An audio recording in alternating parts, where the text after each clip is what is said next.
जुन्नर तालुक्याच्या पश्चिम आदिवासी भागात माती माफियांचा धुमाकूळ सुरू असून माणिकडोह धरण परिसर अवैध माती उत्खननाचा अड्डा बनला आहे.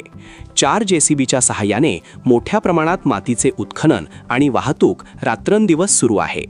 नियम धाब्यावर बसून सुरू असलेल्या या प्रकाराकडे प्रशासन मात्र जाणीवपूर्वक कानाडोळा करत असल्याची संतप्त प्रतिक्रिया नागरिकांनी व्यक्त केली आहे.